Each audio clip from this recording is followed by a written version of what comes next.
Hello friend, कैसे हैं? उम्मीद है आप लोग बहुत अच्छे होंगे, स्वस्थ होंगे और मेहनत कर रहे होंगे। तो चलिए आज का हम लोग जो वीडियो में स्टार्ट करेंगे आज जो वो उत्तर मुगल काल जो कि आधुनिक हिस्ट्री में यहीं से स्टार्ट होता है। आधुनिक हिस्ट्री समझने के लिए उत्तर मुगल काल को भी समझना बहुत जरूरी होता है। ऐसे बहुत कोई टीचर क्या करते हैं कि भारत में यूरोपीय कंपनी के आगमन से स्टार्ट करते हैं आधुनिक हिस्ट्री को। तो चलिए आज जो हम जो स्टार्ट किए हैं वो उत्तर मुगल काल से किए हैं, क्योंकि यहीं से जो है आधुनिक हिस्ट्री की मेरे अनुसार जो है स्टार्ट होता है और इसको समझना बहुत जरूरी है आधुनिक हिस्ट्री समझने के लिए। तो और आज जो हम इसमें हो सकता है कहीं हम यदि लिखें तो स्पेलिंग मिस्टेक हो, उस पर ध्यान दे दीजिएगा। मेरा थोड़ा बहुत हिंदी खराब है, उसको जरा सा आप लोग जो है नेग्लेक्ट कीजिएगा, समझे ना, उसको जो ध्यान नहीं दीजिएगा। तो चलिए उत्तर मुगल काल को स्टार्ट करते हैं। तो इसमें उत्तर मुगल का स्टार्ट करने से पहले जानते होंगे कि जब मुगल सम्राट जो मुगल वंश जो स्टार्ट हुआ था तो उसका जो अंतिम उसमें जो बात मुगल वंश में जो औरंगजेब होता है उसका जो है क्या होता है कि 1707 ईस्वी में, कब 1707 ईस्वी में क्या होता है, उसका मृत्यु हो जाता है। तो 1707 ईस्वी में क्या होता है कि एक उत्तराधिकारी का युद्ध होता है, समझे ना। उत्तराधिकारी के युद्ध में ही एक होता है बहादुर शाह, समझे ना, वो क्या होता है उत्तराधिकारी के युद्ध में जीत जाता है।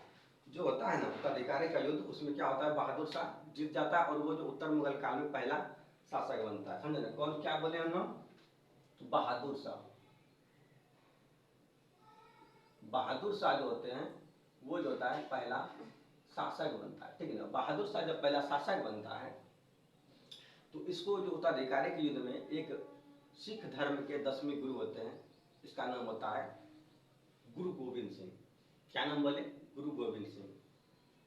तो गुरु गोविंद सिंह ने ही जो है इसको जो है साथ देता है। किसने? तो गुरु गोविंद सिंह ने। गुरु गोविंद सिंह ने जो है बहादुर शाह को उत्तराधिकारी के युद्ध में साथ देता है और ये पहला शासक जो है बन जाता है। तो इसको याद रखिएगा कि इसको जो है बहादुर शाह को जो है पूर्व नाम इसका मुअज्जम था। ये भी पॉइंट याद रखिएगा। क्या नाम बोले इसका? नाम पूर्व नाम मुअज्जम। ये भी पूछा जाता है कि बहादुर शाह का जो पूर्व नाम था क्या था? मुअज्जम था। तो एक चीज में ये भी याद रखिएगा कि मुगल काल में यदि बात कीजिएगा तो सबसे उम्र का जो व्यक्ति जो शासक बना था, सबसे उम्र दराज का, वो भी बहादुर शाह ही थे। क्योंकि ये जब शासक बना था तो ये जो था ना 63 वर्ष का था। कितने वर्ष का था? 63 वर्ष का। इसलिए ये जो है ना सबसे उम्र का व्यक्ति जो सब पूछता है कि मुगल काल में सबसे उम्र में जो शासक बना था, सबसे ज्यादा एज में, तो वो कौन सा शासक बना था? तो वो जो है बहादुर शाह ही होते हैं, ठीक है ना। और एक चीज में याद रखिएगा कि बहादुर शाह को साहेब बेखबर के उपनाम से भी पुकारा जाता था। किस नाम से? साहेब बेखबर। सुनिए, फिर से सुनिए क्या बोले। जब औरंगजेब की मृत्यु 1707 ईस्वी में हुई तो उसके बाद उत्तराधिकारी का युद्ध होता है। तो उत्तराधिकारी के युद्ध में बहादुर शाह जो है जीतता है, जिसमें कि उसको सिख धर्म के 10वें गुरु गुरु गोविंद सिंह ने भी जो इसको साथ देता है। उसके बाद बहादुर शाह शासक बन जाता है। तो बहादुर शाह का बोले कि पूर्व नाम जो है मुअज्जम होता है और इसको जो साहिब बेखबर के उपनाम से भी पुकारा जाता था। तो इसके बाद इसका यदि शासन दिखेगा तो ये जो 1707 ईस्वी में तो एक उत्तराधिकारी औरंगजेब का जो मृत्यु हुई, उसके बाद उत्तराधिकारी का युद्ध हुआ। तो ये जो 1707 से बात कीजिएगा तो 1712 ईस्वी तक ये जो रहता है। उसके बाद अगला याद रखिएगा शासक, वो आता है जहांदार शाह।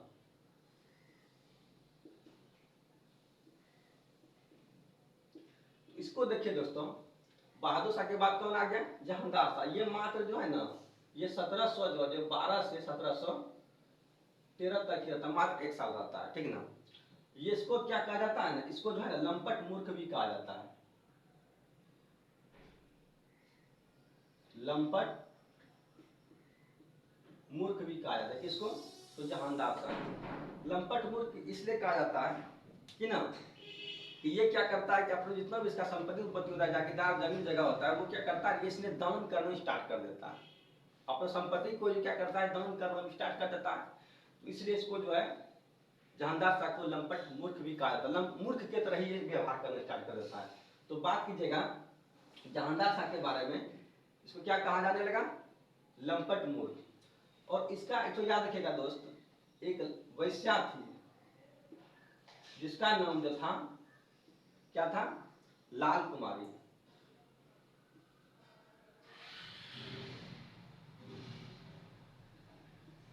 क्या बोले, जहानदार शाह अगला शासक बहादुर शाह के बाद जो जहानदार शाह आता है उसको लंपट मूर्ख कहा जाता था। और इसको जो है ना एक वैश्या से संबंध था, इसका गलत संबंध, जो कि उसका नाम था लाल कुमारी। ये पूछा जाता है कि कौन से मुगल शासक का जो लाल कुमारी नामक वैश्या से संबंध था, तो बहादुर शाह का ही था। बहादुर शाह को लंपट मूर्ख कहा जाने लगा और उसका जो संबंध था एक वैश्या से, इसका नाम क्या था, लाल कुमारी। और इसमें याद रखिएगा, इसी में मुगल कालीन इतिहास में एक सैयद बंधु आता है। कौन सा आता है, सैयद बंधु। याद रखिएगा, क्या बोले, सैयद बंधु, समझे ना, क्या बोले, सैयद बंधु। सैयद बंधु दो भाई रहता है, इसमें एक भाई का नाम रहता है हुसैन अली खान और एक होता है अब्दुल्ला खान। क्या बोले, एक सैयद बंधु रहता है जिसका नाम रहता है हुसैन अली खान और एक होता है अब्दुल्ला खान। समझे ना, क्या बोले, लिख रहे हैं, एक बोले कि हुसैन अली खान, हुसैन अली खान, और एक होता है अब्दुल्ला खान। ध्यान से सुनिएगा, फिर से इसको एक बार देखते हैं, इसको जो है ना अच्छा समझिए, जो समझा रहे हैं सुनिए। पहला बोले कि बहादुर शाह शासक बनता है, उत्तराधिकारी का युद्ध होता है, तो उसके बाद जो क्या होता है, ये उत्तराधिकारी के युद्ध में जीतता है, उसके बाद बहादुर शाह पहला शासक बनता है। इसको जो है गुरु गोविंद सिंह ने भी जो है इसको साथ देता है। उसके बाद इसको जो है क्या बोले कि मुअज्जम भी, इसको पूर्व नाम इसका मुअज्जम था और इसको उपनाम जो साहिब खबर के नाम से भी इसको जो है पुकारा जाता था। और इसमें बोले थे कि बहादुर शाह जो पहला शासक बना था ये बहुत एज में बना था, 63 वर्ष में बना था। इसलिए बोला जाता है कि सबसे अधिक उम्र में जो शासक बना था वो बहादुर शाह ही बना था।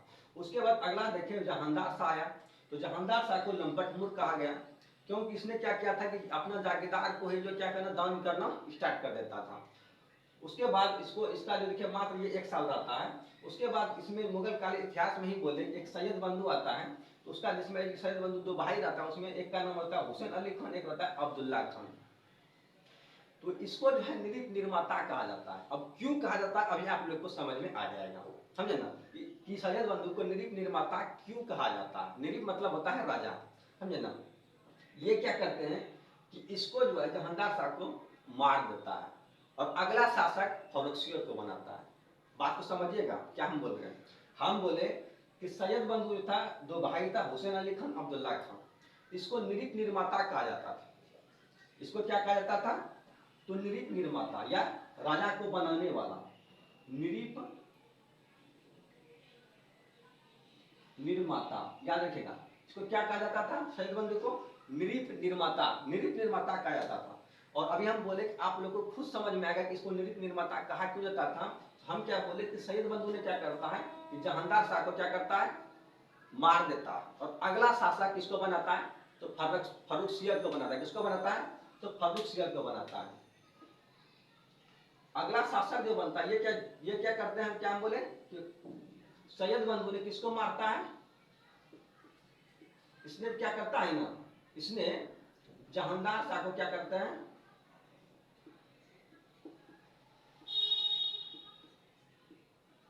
मारता है, ठीक ना। क्या करते हैं, जहानदार शाह को सैयद बंधु ने मार देता है और अगला शासक किसको बना देता है, तो याद रखिएगा फर्रुखसियर को बना देता है।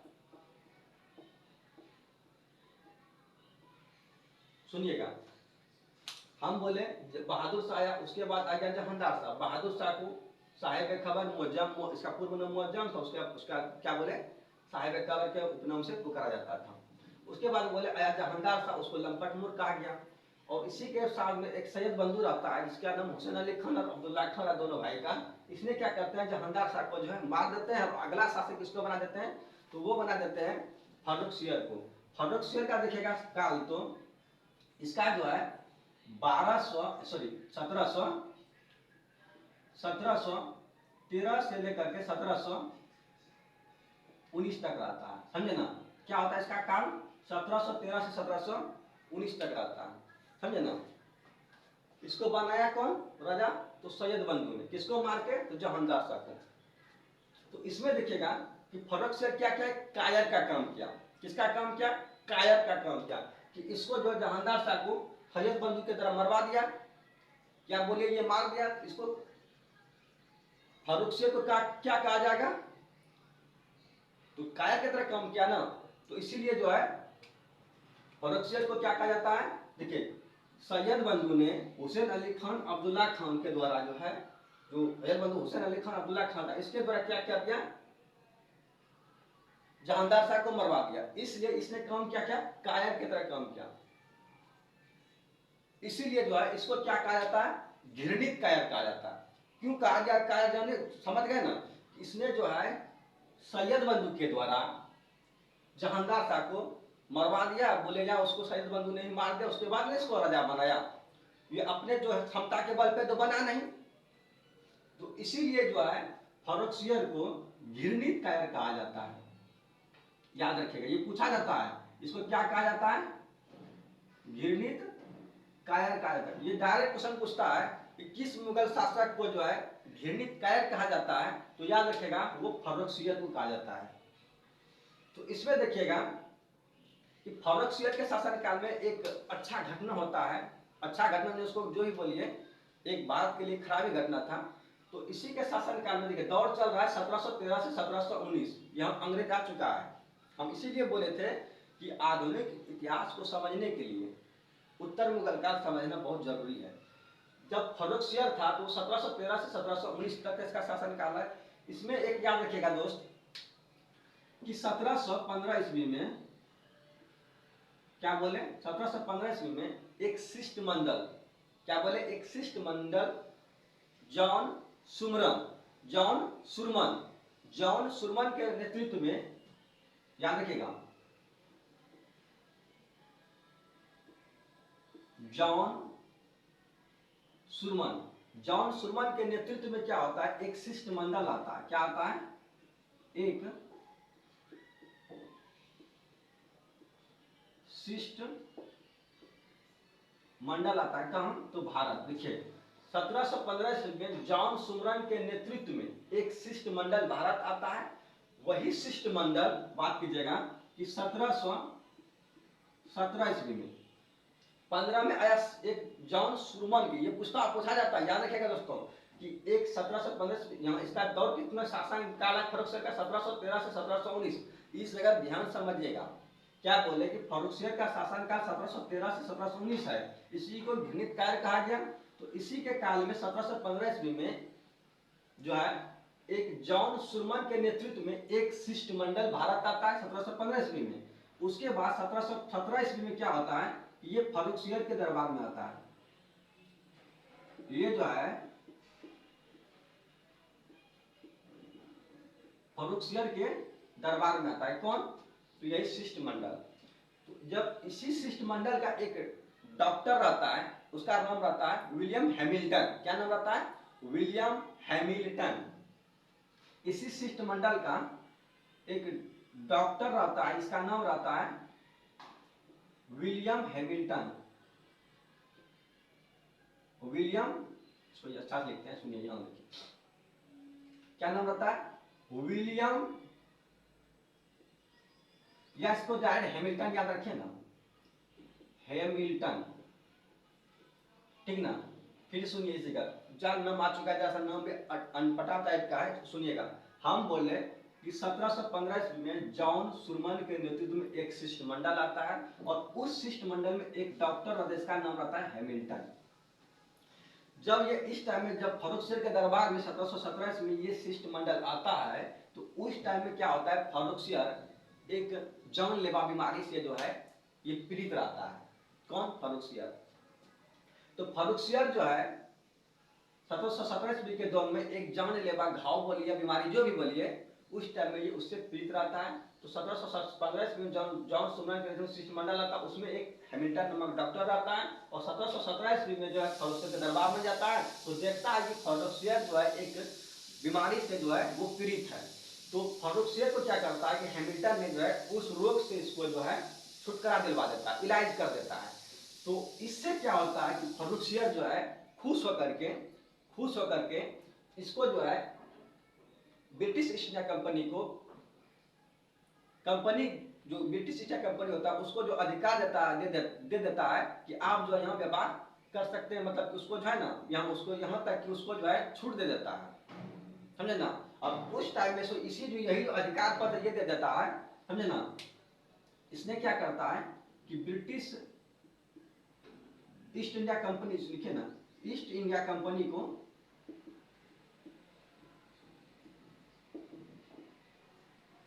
क्या करता है, एक अधिकार दे देता है। क्या करता है, एक अधिकार देता है। फिर से सुनिए इसको, क्या बोले कि जब इसको फर्रुखसियर को जानलेवा जो बीमारी होता है या घाव रहता है, उसको जब हैमिल्टन नामक डॉक्टर ने इसका इलाज कर देता है, तो इससे खुश होकर के फर्रुखसियर ईस्ट इंडिया कंपनी को एक अधिकार दे देता है, आप यहाँ जो उसके यहाँ तक उसका जो सिक्का होता है उसको भी इसने जो है मान्य कर देता है, उसको वैल्यू दे देता है, ठीक ना। तो इस तरह याद रखिएगा कि ईस्ट इंडिया कंपनी को एक अधिकार होता है, इसी को जो ईस्ट इंडिया कंपनी का मैग्ना कार्टा कहा जाता है। ये पूछा जाता है 1717 ईस्वी में एक जो फरमान जारी किया था, इसने एक फरमान दे देता है, आप उसको अधिकार दे देता है, तो इसी को एक अधिकार को जो है इसको क्या कहता है, ईस्ट इंडिया कंपनी का मैग्ना कार्टा कहा जाता है। क्या कहा जाता है इसी को, ईस्ट इंडिया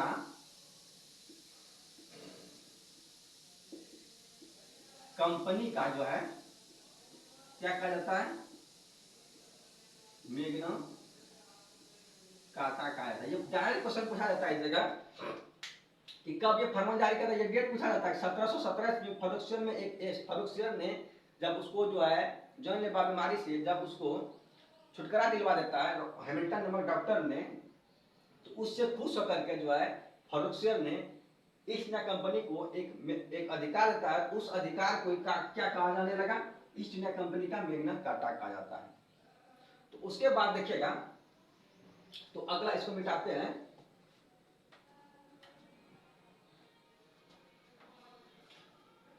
फर्रुखसियर का शासनकाल जो रहा था कब से कब तक रहा, तो 1713 से 1719 ईस्वी तक।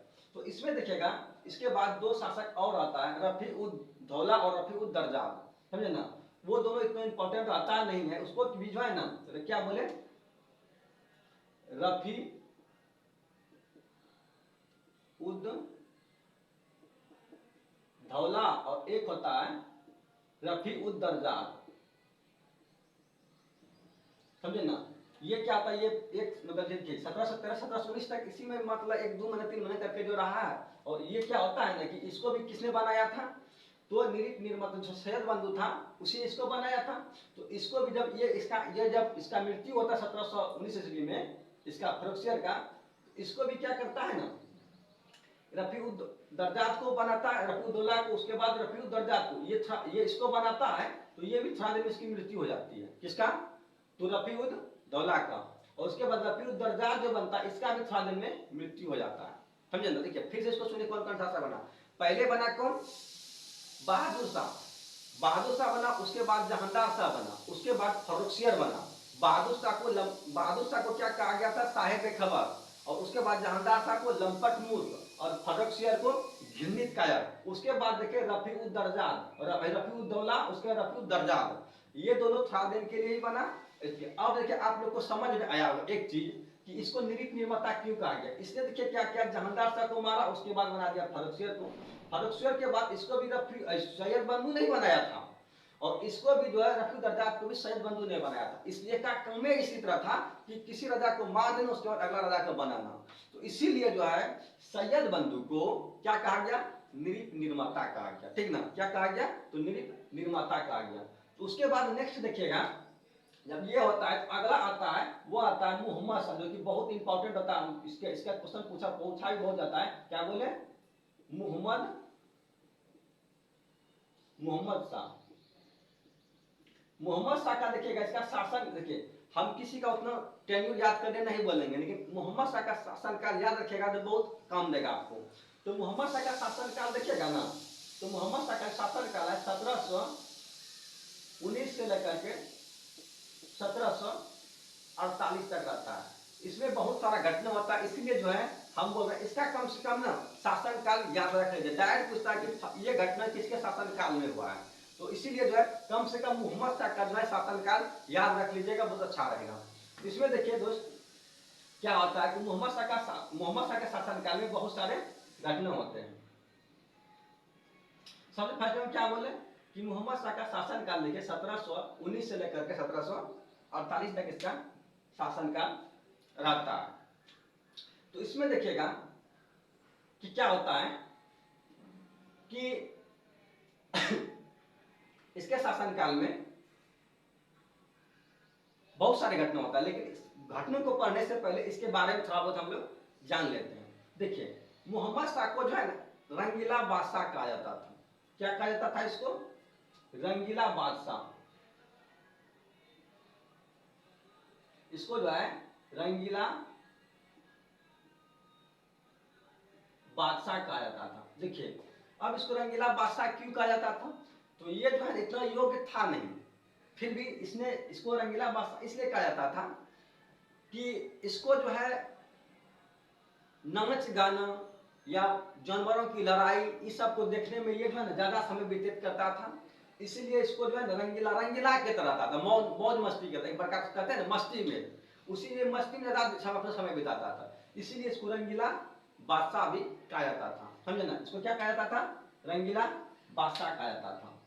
और उसके बाद में देखिएगा कि मोहम्मद शाह के शासनकाल में क्या होता है ना कि बहुत सारे जो है ना स्वतंत्र राज्य की स्थापना होता है। तो जिसमें से कि पहला देखिएगा एक अवध होता है। इस जगह से है ना आप ध्यान से सुनिएगा, इसमें ये डायरेक्ट पूछता है स्वतंत्र अवध राज्य की स्थापना किसने किया था। उसके बाद पूछेगा कर्नाटक राज्य की स्थापना किसने किया था। पूछेगा भरतपुर की स्थापना किसने किया था। पूछेगा बंगाल की स्थापना किसने किया था। तो इस तरह से जो है इसमें पूछा जाता है। तो याद रखिएगा अवध की जो स्थापना किया था शहादत खान ने किया था। याद रखिएगा किसने किया था? शहादत खान ने किया था। और एक तो याद रखिएगा हैदराबाद। समझे ना, इतना याद रखिएगा। ये सब जितना भी है स्वतंत्र अवध हुआ, स्वतंत्र कर्नाटक हुआ, स्वतंत्र भरतपुर हुआ, उसके बाद बंगाल हुआ, हैदराबाद हुआ, ये सब जो है ये सब की जो स्थापना हुआ था ये सब मोहम्मद शाह के शासन काल में ही हुआ था। डायरेक्ट पूछा जाता है कि स्वतंत्र बंगाल राज्य की स्थापना हुआ था तो उस टाइम में जो है मुगल बादशाह कौन था? तो वो मोहम्मद शाह थे। कौन थे? तो मोहम्मद शाह थे। तो इसमें याद रखिएगा कि क्या बोले कि जो अवध की स्थापना किया था वो किसने किया था? शहादत खान ने। डायरेक्ट क्वेश्चन पूछ लिया जाता है कि शहादत खान ने किसका स्थापना किया? तो अवध का। डायरेक्ट पूछेगा स्वतंत्र अवध राज्य की स्थापना किसने किया था? तो याद रखिएगा शहादत खान ने किया था। किसने किया था? शहादत खान ने किया था। शहादत खान को ही जो है इसको जो है बुरहान उन मुल्क की जो उपाधि है, शहादत खान को ही जो है बुरहान उन मुल्क की उपाधि किसने दिया था? तो मोहम्मद शाह ने ही दिया था। ये भी याद रखिएगा। अवध राज्य की स्थापना किसने किया? शहादत खान ने किया था। और इसको जो है बुरहान उन मुल्क की उपाधि किसने दिया था? वो भी मोहम्मद शाह ने दिया था। उसके बाद याद रखिएगा कर्नाटक। कर्नाटक की स्थापना किसने किया था? तो सादुतुल्ला खान ने किया था। किसने किया था? सादुतुल्ला खान ने किया था। किसने किया था? सादुतुल्ला खान ने किया था। फिर से सुनिए क्योंकि यहां से क्वेश्चन 100% हर एक एग्जाम में पूछने की संभावना बहुत बनी रहती है, इसलिए इसको ध्यान सुनिएगा। अवध राज्य की स्थापना सादत खान ने, इसका मूल नाम उसका जो उपाधि दिया था मोहम्मद शाह ने बुरहान उन मुल्क की उपाधि। उसके बाद याद रखेगा कि क्या बोले कर्नाटक का सादुतुल्ला खान ने। भरतपुर का याद रखेगा कि चूड़ामन और बदन सिंह ने किया था। किसने किया था? चूड़ामन और बदन सिंह ने किया था। उसके बाद याद रखेगा बंगाल का, बंगाल का जो क्या था वो किसने किया था, तो मुर्शिद कुली खान ने किया था। किसने किया था, मुर्शिद कुली खान ने किया था, मुर्शिद कुली खान ने किया था, समझे ना। और हैदराबाद की स्थापना किसने किया था, निजाम उन मुल्क ने किया था। हैदराबाद की स्थापना निजाम उल मुल्क ने किया था। फिर सुनिए, हम बोले अवध की स्थापना सादत खान ने किया था, कर्नाटक की स्थापना सादतुल्लाह खान ने किया था। कर्नाटक की स्थापना सादतुल्लाह खान ने, किसने किया, सादतुल्लाह खान ने। भरतपुर की चुरामान बदन सिंह, भरतपुर का चुरामान बदन सिंह, भरतपुर का चुरामान बदन सिंह, आप लोग 2-3 बार बोलिए। अवध की स्थापना शहादत खान ने, कर्नाटक की स्थापना सादतुल्लाह खान ने, भरतपुर की स्थापना चुरामान एवं बदन सिंह ने, बंगाल की स्थापना मुर्शिद कुली खान, बंगाल की स्थापना मुर्शिद कुली खान ने, हैदराबाद की स्थापना निजामुल मुल्क ने किया था। ये सब जितना भी था, इसका स्थापना जो क्या था, जब मोहम्मद शाह शासक बनता है तो उस टाइम में अलग अलग जगह जो है स्वतंत्र राज्य की भी स्थापना हो जाती है। तो इस टाइम से याद रखेगा किसके शासनकाल में, तो मोहम्मद शाह के शासनकाल में। और इसको जो है जब हम लोग जो अभी इसमें उत्तर मुगल काल पढ़ेंगे उसमें हम अलग से अवध को ही पढ़ेंगे, कर्नाटक को भी पढ़ेंगे, भरतपुर को भी पढ़ेंगे, बंगाल को भी पढ़ेंगे, हैदराबाद को भी पढ़ेंगे। इसको जब अलग अलग पढ़ेंगे तो तब आप लोग को समझ में आएगा कि अंग्रेजों का दबदबा सबको क्या करता है अंग्रेज ने, इधर इसको मुगल काल, मुगल जो काल आता है उत्तर मुगल काल, इसमें भी जो क्या करता है इधर इस पे दबदबा अंग्रेज बना लेता है। तो यहाँ भी दबदबा, सब जगह दबदबा बना करके लास्ट में अंग्रेज का जो है यहाँ आधिपत्य हो जाता है। इसलिए जो है इस सबको समझना बहुत जरूरी है, तभी जो है आधुनिक हिस्ट्री को समझ में एक समझदारी बनेगा।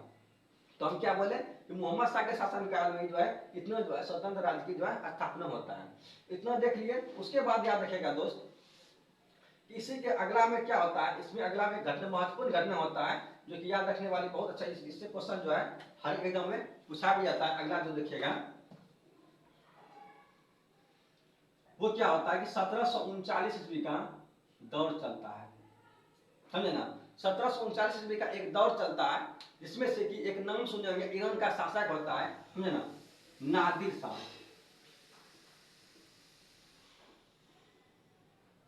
क्या नाम बोले, नादिर शाह। कौन थे, तो नादिर शाह। देखिए इसका शासन काल, हम बोले ना कि शासन काल भी याद रखिएगा ना, कभी कभी दे देता है कि 1739 डायरेक्ट दे देगा कि 1739 ईस्वी में नादिर शाह ने जो आक्रमण किया था भारत पर, तो उस टाइम में जो भारत में जो मुगल शासक कौन था, तो हो जाएगा कौन, 1739 जैसे बोला तो आपको याद आ जाएगा 1719 से 48 ईस्वी में क्या हुआ है, किसका शासन काल है, मोहम्मद शाह का। जिससे याद आ जाएगा 1739 में नादिर शाह ने शासन किया, उस समय का शासन कौन, शासक किसका होगा, तो मोहम्मद शाह का होगा। इसलिए बोले हम कि कम से कम उतने किसी का वो तो याद रखें ना रखें शासनकाल, तो कम से कम मोहम्मद शाह का इसमें जो है हम जिसका इसमें याद करने के लिए बोले उसका कम से कम ना याद कर ही लीजिएगा, बहुत अच्छा रहेगा, एग्जाम में जो है बहुत हेल्प मिलेगा। तो देखिए 1739 में एक नादिर शाह होता है, ये कहाँ का शासक होता है, ईरान का। ईरान का कभी कभी जो है फारस में देता है, ईरान का पुराना नाम क्या है, फारस है, ठीक ना। नादिर शाह होते हैं वो कौन कौन का होते हैं, ईरान का होते हैं। इसने जो है आक्रमण करता है, ठीक ना। और इसने जब आक्रमण करता है नादिर शाह ने भारत पर, उस टाइम में होता है मोहम्मद शाह। तो इसने जो आक्रमण करता है तो यहां से क्या करता है, इसने जो बहुत सारा धन 70 करोड़ रुपया, समझ सकते हैं 70 करोड़ का जो उस टाइम में धन जो लूट करके जो वो वापस फारस लौटता है। तो इतना ही नहीं, उसने जो है जो शाहजहां द्वारा जो बनाया गया मयूर सिंहासन था, जिसके तख्ते ताउस बोलते हैं, याद रखिएगा। शाहजहां द्वारा जो बनवाया गया था एक मयूर सिंहासन, क्या बोले, मयूर सिंहासन, याद रखिएगा। शाहजहां द्वारा बनाया गया जो था उसका नाम क्या था, मयूर सिंहासन। फिर सुनिए, जब नादिर शाह ने भारत पर आक्रमण करता है उस टाइम में मोहम्मद शाह शासन कर रहा होता है।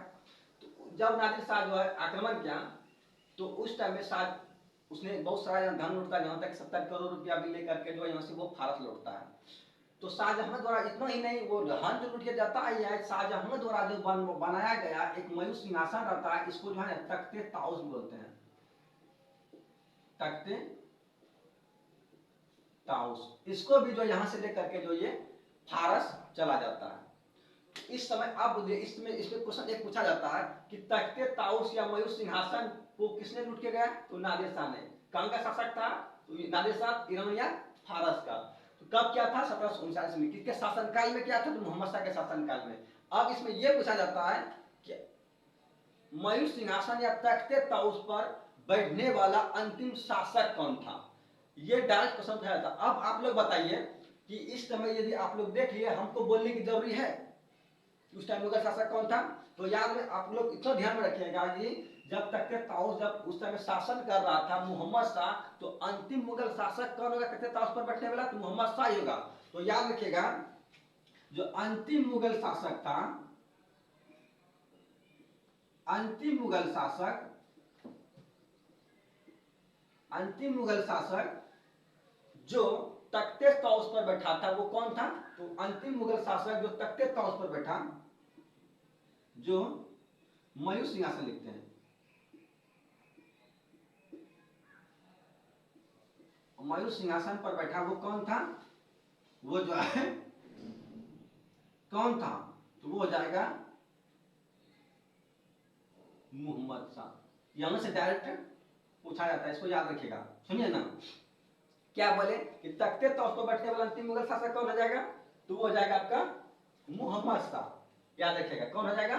तो मोहम्मद शाह। यहां से भी जो क्वेश्चन डायरेक्ट पूछ लिया जाता है। देखिए जरा सा मोहम्मद शाह के बारे में रिपीट स्पीड से करते हैं। बोले मोहम्मद शाह का शासनकाल 1719 1748 को याद रखिएगा, क्योंकि इससे क्वेश्चन पूछा जाता है। तो इसको क्या कहा गया? रंगीला बादशाह। रंगीला बादशाह क्यों कहा गया? क्योंकि ये जो है मतलब पक्षियों की लड़ाई, जानवरों की लड़ाई जो है जो मौज मस्ती में ज्यादा ध्यान था, इसलिए इसको रंगीला बादशाह भी कहा जाता था। इसके शासनकाल में अवध की स्थापना सादत खान ने किया था, कर्नाटक के स्थापना सादुल्लाह खान ने किया था, भरतपुर के स्थापना चुरामन एवं बदर सिंह ने किया था, और स्वतंत्र बंगाल के स्थापना मुर्शिद कुली खान ने, और हैदराबाद के स्थापना जो है निजामुल मुल्क ने किया था। उसी में बोले थे कि 1739 ईस्वी में क्या होता है कि मोहम्मद शाह के शासनकाल में ही ईरान का शासक होता है, इसका नाम होता है नादिर शाह। उसने भारत पर आक्रमण करता है। जब आक्रमण करता है तो उस टाइम में यहाँ तक कि 70 करोड़ रुपया जो है यहाँ से धान लूट करके वो वापस भारत लौटता है। उसके बाद हम बोले इसी ने क्या कहता, वो जो धान लूट के जो गया ही, उसके साथ साथ शाहजहां द्वारा जो बनाया गया था मयूर सिंहासन, जिसको तख्ते ताउस बोलते हैं, उसको भी जो है यहाँ से लूट करके जो उसको चले तक हम तो भारत लौट जाता है। उसी में यदि एक क्वेश्चन ये पूछता है कि अंतिम मुगल शासक वो कौन था? अंतिम मुगल शासक जो वो कौन था जो कि मयूर सिंहासन पर बैठा था? तो वो कौन हो जाएगा? मोहम्मद शाह। तो एक चीज और याद रखिएगा, नादिर शाह को जो है एक पुकारा जाता है। तो ये चीजें पूछा जाता है कि नादिर शाह को क्या कहा जाता है? तो ईरान का नेपोलियन कहा है। इसको याद रखिएगा, नादिर शाह को क्या कहा जाता है? ईरान का नेपोलियन भी कहा जाता है। याद रखिएगा नादिर शाह को ईरान का नेपोलियन भी कहा जाता है, ये याद रखिएगा। ईरान का नेपोलियन किसको कहा जाता था? कहा जाता है, था नहीं, अभी भी कहा जाता है। क्वेश्चन पूछा भी जाता है कि ईरान का जो है ना नेपोलियन किसको कहा जाता है? तो नादिर शाह को ईरान का नेपोलियन भी कहा जाता है। इसको ध्यान में रखिएगा। अच्छा, इस जगह से आप लोग को रिपीट कर दें, नादिर शाह को ईरान का नेपोलियन कहा जाता है। तो भारत का नेपोलियन जगह याद रखिएगा, कंफ्यूज नहीं कीजिएगा। पूछेगा ईरान का नेपोलियन तो नादिर शाह, पूछ देगा कि भारत का नेपोलियन किसको कहा जाता है? वो समुद्रगुप्त को कहा जाता है। इसको आप लोग जो है ना नोट में लिख लीजिएगा, या कि पूछेगा कि भारत का नेपोलियन किसको कहा जाता है? तो भारत का जब नेपोलियन पूछेगा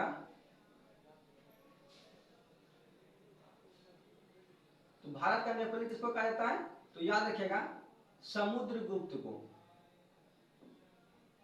याद रखिएगा भारत का नेपोलियन किसको कहा जाता है? तो समुद्रगुप्त को। और ईरान का नेपोलियन किसको कहा गया? तो वो रखेगा नादिर शाह को। चलिए उसके बाद जो है मोहम्मद शाह के शासनकाल में इतना चीज याद रखें तो काम चल जाएगा। इससे ज्यादा जो है मोहम्मद शाह के शासनकाल में क्वेश्चन नहीं आएगा। तो चलिए उसके बाद आप लोग देखिएगा अगला शासक जो होता है मोहम्मद शाह के शासनकाल के बाद अहमद शाह। समझे ना कौन आता है? तो अहमद शाह। तो अहमद शाह जब आता है, अगला कौन आता है? मोहम्मद शाह के बाद अहमद शाह। अहमद शाह देखिएगा, तो अहमद शाह क्या होता है, इसका जो होता है 1748 से 1754 रहता है, समझे ना। अहमद शाह उतना योग्य नहीं रहता है, इसको पढ़ना उतना जरूरी नहीं है, सिर्फ इतना देख लीजिए। उसके बाद अहमद शाह आया था, समझे ना। उसके बाद याद रखिएगा, अहमद शाह के बाद आलमगीर द्वितीय, आलमगीर द्वितीय, यहां से क्वेश्चन जो है पूछा जाता है, समझे ना।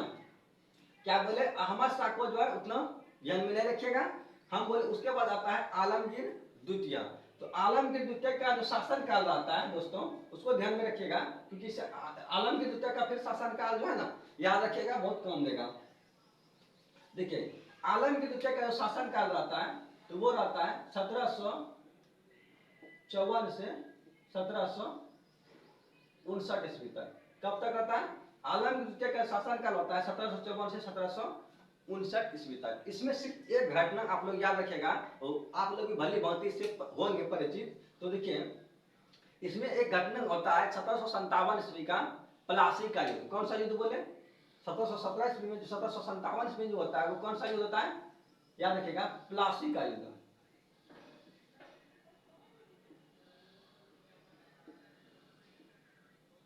प्लासी का युद्ध जो होता है 1757 ईस्वी में, ये पूछा जाता है कि प्लासी का जो युद्ध हुआ था 1757 ईस्वी में, उस टाइम मुगल शासक कौन था, या पूछेगा कि किस मुगल शासक के शासन काल में एक प्लासी का युद्ध हुआ था। तो वो हुआ था आपका किसके शासन काल में, तो आलमगीर द्वितीय के शासन काल में। किसके शासन काल में, तो आलमगीर द्वितीय के शासन काल में।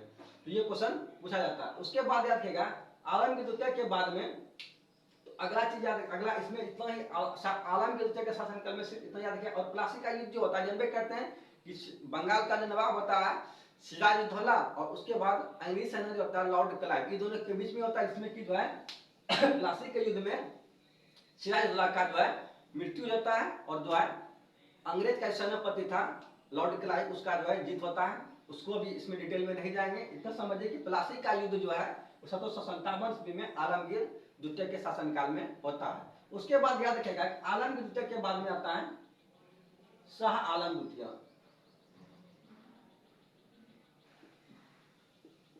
शाह आलम द्वितीय कौन आता है, तो शाह आलम द्वितीय आता है। तो शाह आलम द्वितीय का एक कार्यकाल देखिएगा, इसका जो कार्यकाल होता है 1759 से 1806 ईस्वी तक रहता है। तो देखिए, शाह आलम द्वितीय का भी देखिएगा, इसमें बहुत कुछ घटना होता है। इसका तो पहले नाम रखिएगा, इसका जो बचपन का नाम या मूल नाम होता है, ये पूछा जाता है।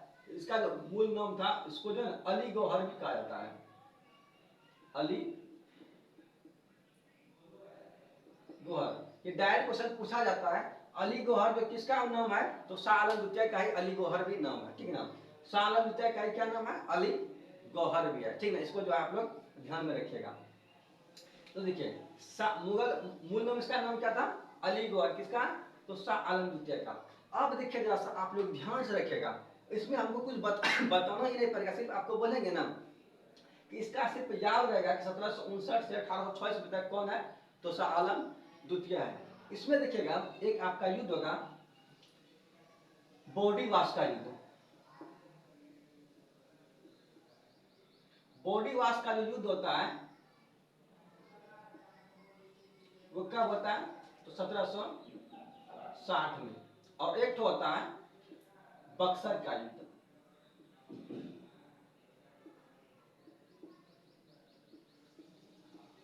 बक्सर का युद्ध कब होता है, तो 1764 में होता है। तो इसमें डायरेक्ट पूछे थे, प्लासी का युद्ध हुआ आलमगीर द्वितीय के शासनकाल में, और जिसके बाद जब शाह आलम द्वितीय आता है तो उसका नाम बोले, एक तो अली गौहर भी था। इसमें 1759 से 1806 ईस्वी तक कौन रहता है, शाह आलम द्वितीय। तो देखिए यहाँ कि इसके शासनकाल में जब 1859 से 1806 आ रहा है, तो 1760 ईस्वी में कौन सा युद्ध बोले, तो 1760 ईस्वी में बोले हम बॉडीवाश का युद्ध, ठीक ना, बॉडीवाश का युद्ध। और 1764 में बोले कि कौन सा युद्ध, तो बक्सर का युद्ध।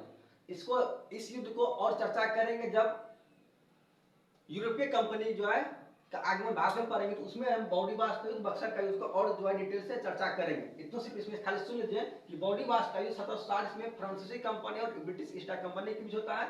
ये युद्ध जो होता है 1760 में होता है, ये भी सालम द्वितीय के शासनकाल में। उसके बाद देखिए बक्सर का युद्ध जो होता है वो 1764 में होता है, जो कि त्रिकुट सेना के बीच और हेक्टर मुनरो जो ब्रिटिश सेना का जो नेतृत्व करता है वो हेक्टर मुनरो होता है। और इधर जो होता है बक्सर का युद्ध में इधर से भारत की तरफ से वो होता है त्रिकुट सेना। त्रिकुट सेना में होता है एक अवध का नवाब होता है, और इसमें इधर से एक शाह आलम द्वितीय होता है, और एक तो जो होता है वो मीर कासिम होता है। ये तीनों जो मिलकर एक त्रिकुट सेना बनता है, इसके बीच और हेक्टर मुनरो जो कि ब्रिटिश सेना का नेतृत्व करता है, उस दोनों के बीच में होता है कौन सा बक्सर का 1764 में। तो यहां से हो गया, ये दोनों ध्यान में रखिएगा।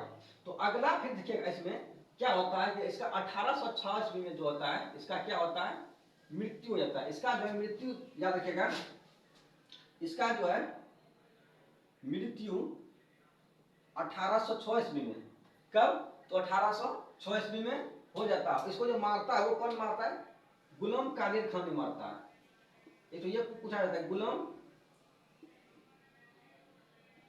कादिर खान, कादर नहीं है, कादिर खान है, समझे ना, याद रखेगा कि गुलाम कादिर खान ने जो है किसको मारा था? शाह आलम द्वितीय को। गुलाम कादिर खान ने किसको मारा था? तो शाह आलम द्वितीय को। उसके बाद अगला शासक देखिएगा क्या होता है अगला शासक आता है शाह आलम द्वितीय के बाद वो आता है अकबर द्वितीय। कौन आता है? तो अकबर द्वितीय। कौन आता है? तो अकबर द्वितीय, समझे ना, कौन आता है?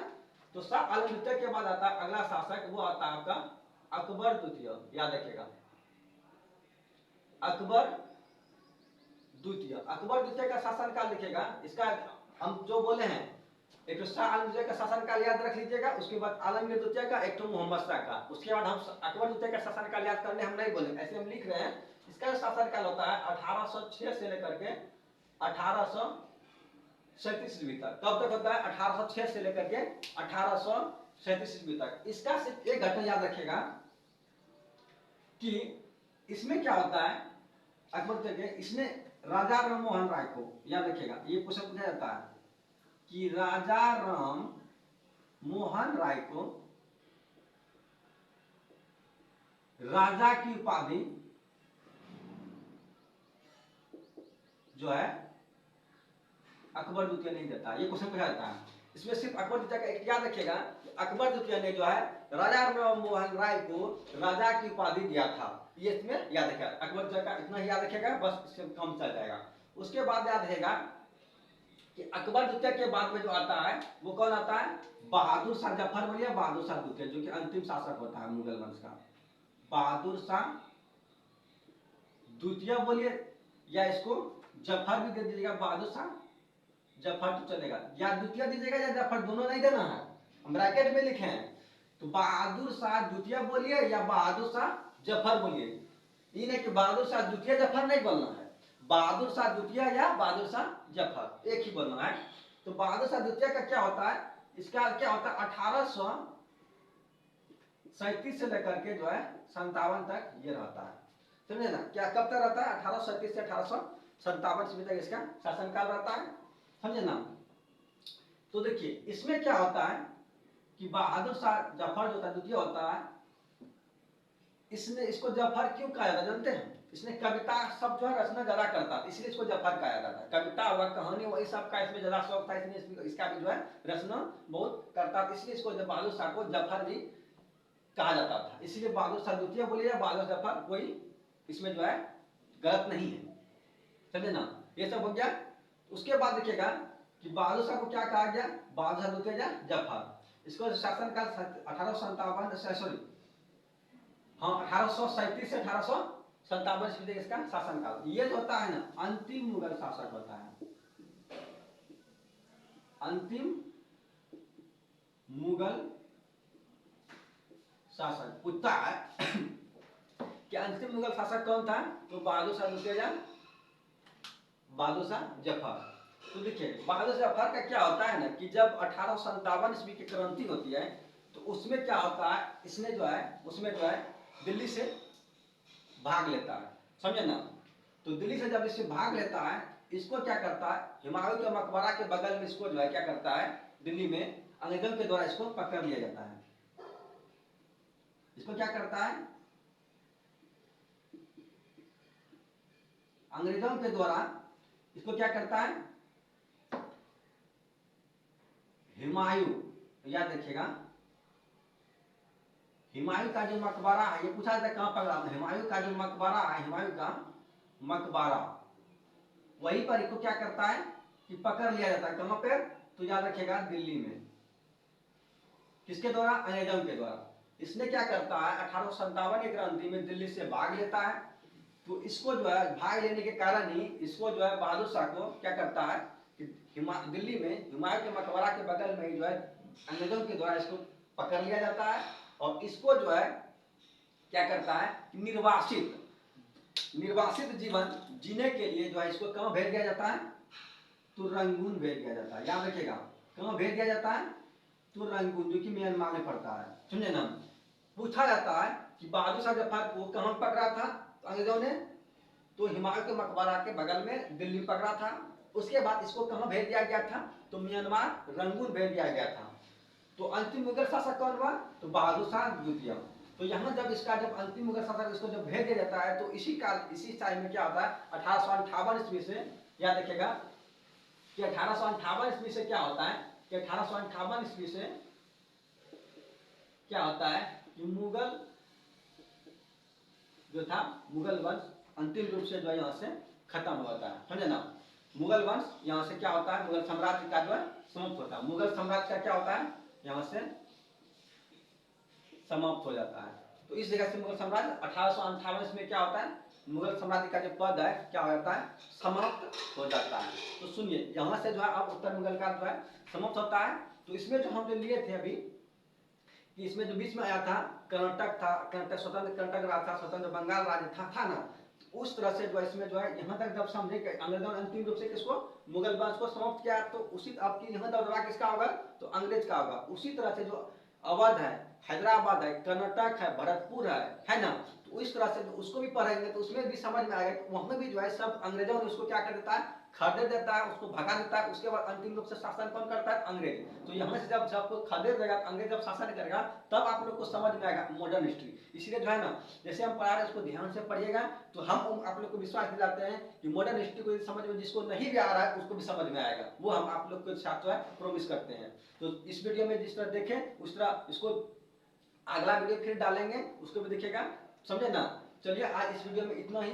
तो चलिए हम लोग अब नेक्स्ट वीडियो में मिलते हैं, जो कि अब अगला जो लेंगे वो जो डालेंगे। आप लोग के पास यदि सब्सक्राइब किएंगे नोटिफिकेशन जाएगा, तो अगला वीडियो डालेंगे। इसके बाद तो आप लोग वो जो है उसको भी ध्यान से देखिएगा, जो कि आप लोग को बहुत अच्छा से तरह से समझ में आएगा। चलिए इस वीडियो में बस इतना ही। यदि आप लोग को अच्छा लगा हो तो जो है वीडियो को लाइक और सब्सक्राइब जरूर कीजिएगा, और दोस्तों को भी जो है शेयर भी जरूर कीजिएगा, क्योंकि दोस्त भी आप लोग का जो इसका लाभ उठा सके।